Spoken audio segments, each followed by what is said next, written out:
From the New York Times, it's The Headlines. I'm Tracy Mumford. Today's Wednesday, June 3rd. Here's what we're covering.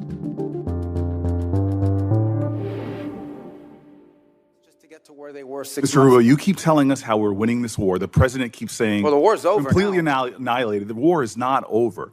And yet the American people see how we're losing at the pump and with their costs, and yet this thing still hasn't been resolved. On Capitol Hill yesterday, Secretary of State Marco Rubio sparred with Democratic senators over the war in Iran, as he offered a murky timeline about when there might be a deal between the two countries. There is the prospect before us, which could happen today, it could happen tomorrow, it could happen next week. Rubio said the U.S. and Iran are continuing to try and hammer out an initial agreement that could reopen the Strait of Hormuz, among other things, saying, quote, "We're hopeful." At the White House, my colleague David Sanger has been digging into what's dragging out the negotiations. Why is it taking so long to reach even a preliminary agreement with the Iranians? It's a fascinating question because time and time again in recent weeks, the president or his top officials have said an agreement is just days away. One reason that this is taking so long is that it's the most inefficient form of negotiating you can imagine. Messages are being passed through Pakistan and Qatar. They then go to Iran, get put in the hands of couriers, and get taken to the new supreme leader, who is in hiding, fearing that the Israelis are looking to kill him the way they killed his father, his wife, and the rest of his family. And on top of that, we keep hearing about changes to the text.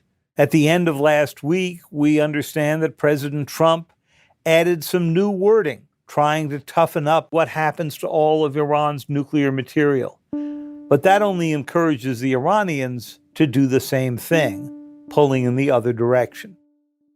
Amid the negotiations, American and Iranian attacks in the Middle East have continued, despite both sides insisting a ceasefire is still in effect. In one strike today, Kuwait, a U.S. ally, said its main airport was damaged by Iranian drones, injuring travelers and forcing all flights to be suspended.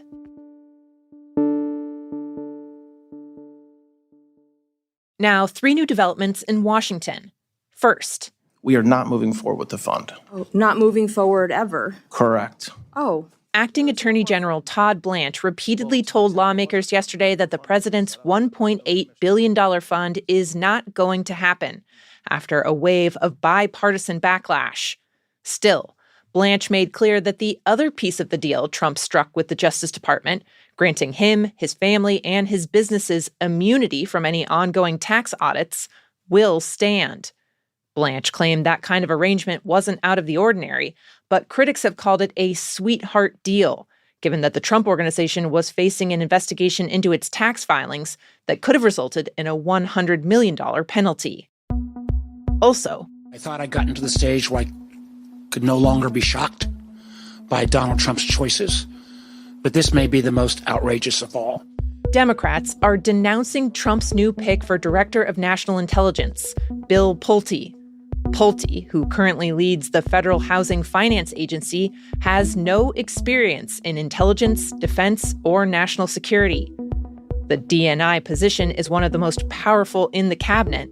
It was created after 9/11 and is responsible for coordinating the work of the CIA and a dozen-plus other agencies. Tulsi Gabbard currently has the job, but she announced she's stepping down for family reasons.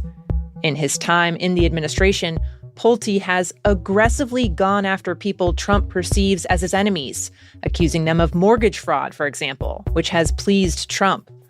Notably, the president's only putting Pulte in as acting director.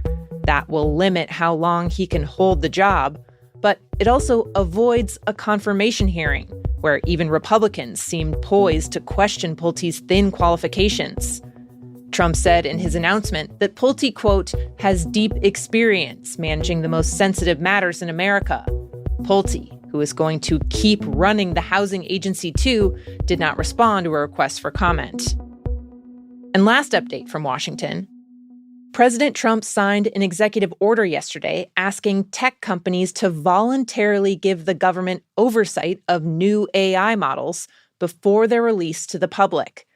This step towards regulation is a clear reversal from how Trump came into office with an anything-goes approach towards the technology.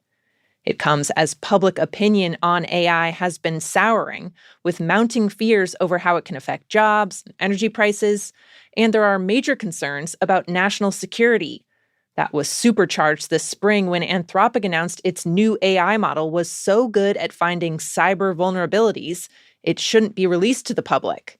Still, there are questions about whether Trump's order will actually regulate anything, according to Times tech reporter Shira Frankel. We don't really know yet how this AI executive order is going to play out. Some of the limitations that we heard people talking about is that it doesn't go far enough. It doesn't force AI companies to hand over their models, and it doesn't create a really strict framework that they would have to abide by. This is all just voluntary.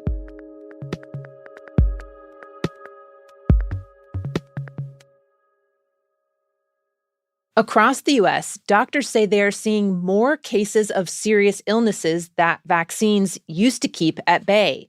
Measles has been the most high profile of those, but interviews with physicians, along with health data, show that other dangerous diseases are now making a comeback too. For example, a pediatrician in Alabama said she'd already treated as many patients with rotavirus this year as she had over the past decade. The virus, which causes diarrhea, had largely been swept away by vaccines. Also, cases of whooping cough have quadrupled in recent years. The surge of preventable diseases comes as childhood vaccination rates in the U.S. have fallen. That's in part due to increasing distrust in vaccines that grew during the pandemic and that Health Secretary Robert F. Kennedy Jr. and President Trump have amplified. Beyond childhood vaccines, healthcare workers say they're also seeing broader pushback when it comes to shots. Several doctors told The Times that a growing number of adults were refusing tetanus shots for themselves or their kids after injuries like cuts, even though roughly 10% of people who get tetanus die. One ER physician in Minnesota said she'd recently had a patient who refused a tetanus shot after slicing his hand open.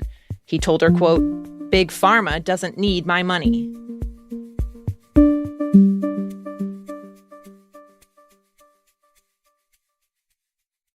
And finally, help me, Obi-Wan Kenobi. You're my only hope. Marcia Lucas, the Oscar-winning film editor who helped shape iconic movies like Star Wars, Indiana Jones, and Taxi Driver, has died at 80 years old. Back in the 1960s, she was working in Hollywood when she was assigned to train a fresh film school grad named George Lucas. The two fell in love, married, and kicked off a years-long creative partnership where she edited and influenced many of his early blockbusters, starting with American Graffiti. Hey, sweetheart, if the prize is you, I'm a ready Teddy. She was credited with bringing clarity, pacing, and according to Mark Hamill, Luke Skywalker himself, she also brought the heart to the films, getting the audience emotionally invested. No! For example, she pushed for the gut-punch Star Wars storyline where Obi-Wan Kenobi dies. I don't know what they've got there. Well, I know what I've got here. Come on. Buy a drink. And she helped craft Indiana Jones' romantic relationship in Raiders of the Lost Ark. Her own relationship with George Lucas eventually crumbled. As part of their divorce, she walked away with roughly $50 million from the fortune that their films had made, according to his biographer. Marcia eventually left the frenetic pace of the movie business altogether, saying she wanted to, quote, stop and smell the flowers. But next time you watch Star Wars, laugh it up, fuzzball, and you see Chewbacca up on the screen, know that Marcia was behind that too.